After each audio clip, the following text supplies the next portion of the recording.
கை கூப்பினாராம். ஆனா உள்ள இருந்த ரங்கநாயகி தாயார் பார்த்தாலும், ஆஹா என்னோட குழந்தை என்ன நோக்கி வந்து கை கூப்பிட்டானே, இவனுக்கு ஏதாவது அனுகிரகம் பண்ணணும் அப்படின்னு சொல்லி இவ்வுலக செல்வமான ஐஸ்வர்யத்தை தூக்கி அவனுக்கு கொடுத்துட்டாலும். கொடுத்துட்டு யோசிச்சாலாம், அந்த குழந்தை எனக்கு அஞ்சலி முத்திரை காமிச்சான், கை கூப்பினான். நான் ஆஃப்டர் ஆல் அழியக்கூடிய இந்த செல்வத்தை தான் கொடுத்தேன், போதாது போதாது என்று ஆத்மானுபவமாகிய கைவல்யத்தையும் கொடுத்தாலாம்.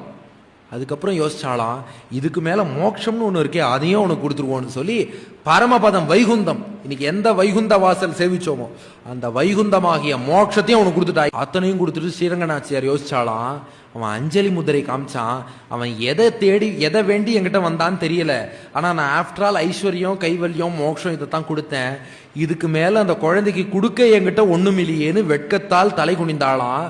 பராசர பட்டர் சாதிக்கிறார், இன்னைக்கும் ஸ்ரீரங்கத்துல போய் சேவிச்சு பாருங்கோ, ஸ்ரீரங்கநாச்சியார் இப்படி தலை குனிஞ்சுன்னு எழுந்துருளி இருப்பா. என்ன காரணம்? இந்த மகானுபாவம் போற போக்குல கை கூப்பிட்டு போனதுதான் காரணம். ஐஸ்வர்யம் அக்ஷரகதிம் பரமம் பதம் வா கஸ்மைச்சித் அஞ்சலி பரம் வகத்தே விதீரிய அஸ்மைன கிஞ்சித் உச்சிதம் கிருதமித்யதாம்ப தோம் லஜ்ஜசே கதைய கோயம் உதார பாவகா. இப்படியும் ஒரு கருணையா? ஆக அந்த கருணையே வடிவெடுத்த மகாலட்சுமிகிட்ட முதல்ல ரெக்கமெண்டேஷன் வாங்கிக்கணும், அப்புறம் தான் பெருமாள்கிட்ட போனோம். ஆக ஸ்ரீமன் நாராயண பாரம்யம்.